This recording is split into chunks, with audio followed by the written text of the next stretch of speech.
CBSE Grade 12 2026 question paper 65 5 set 1 set 2 set 3 அதில் section B 2 mark answers மட்டும் பார்க்க போகிறோம். அதில் 21 செட் 1 செட் 2 செட் 3ல் 21 கொஷின்ஸ் மட்டும் சேஞ்ச் பண்ணியிருக்காங்க. அதில் செட் 1 கொஷின் பார்த்தீங்கன்னா sine of tan inverse of tan 3π/4. எனக்கு ஒரு ப்ராப்பர்ட்டி என்னன்னு பார்த்தீங்கன்னா tan inverse of tan θ equal to θ lies between -π/2 + π/2. இப்போ நான் இங்கே வந்து பார்த்தோன்னா 3π/4 இருக்குது. இந்த 3π/4 இது டஸ் நாட் பிலாங்ஸ் டு -π/2 + π/2. அப்போ tan ஆஃப் 3π/4 எப்படி அதுனா tan of π - π/4.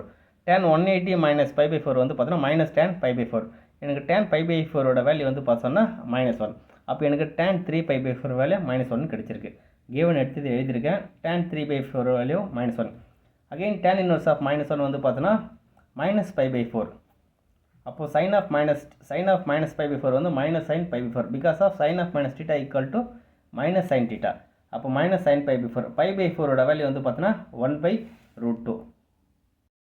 CBSE Grade 12 maths 2026ல் set 3ல் வந்து பார்த்து சொன்னால் செக்ஷன் பியில் ஃபஸ்ட் கொஸ்டின் மட்டும் பார்க்க போகிறோம்.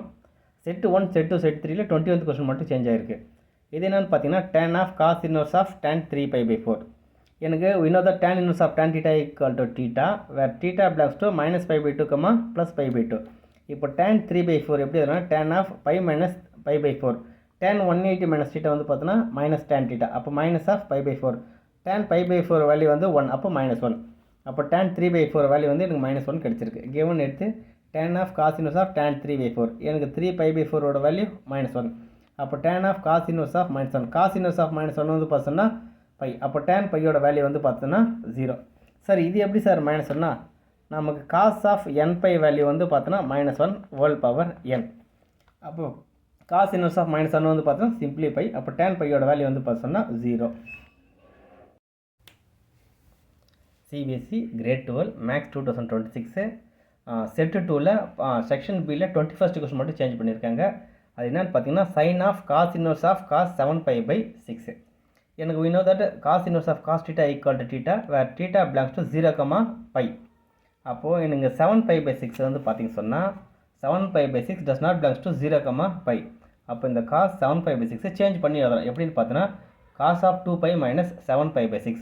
இதை கிராஸ் பண்ணி போனால் 6 2s are 12π - 7π/6. 12ல் 7 போச்சு சொன்னால் cos 5π/6. அப்போது 5π/6 belongs to 0, 5ல எக்ஸிஸ்ட் ஆகுது. அப்போ கிவன் அப்படி எழுதியிருக்கேன். இந்த cos 7π/6 cos 5π/6 மாறிடுச்சு. இப்போது cos இன்வர்ஸ் ஆஃப் cos வந்து பார்த்தோன்னா cos inverse of cos θ equal to θ. அப்போ cos இன்வர்ஸ் ஆஃப் cos வந்து 5π/6 மட்டும் எழுதுறோம். அப்போ sin 5/6 எப்படி எழுதுறோன்னா sin ஆஃப் π - π/6. அப்போ sin 180 - θ வந்து பார்த்தோன்னா sin θ. அப்போ sin ஆஃப் π/6. sin π/6ன்றது sin 30. sin 30 வேல்யூ எவ்வளோ பார்த்திங்க சொன்னால் 1/2.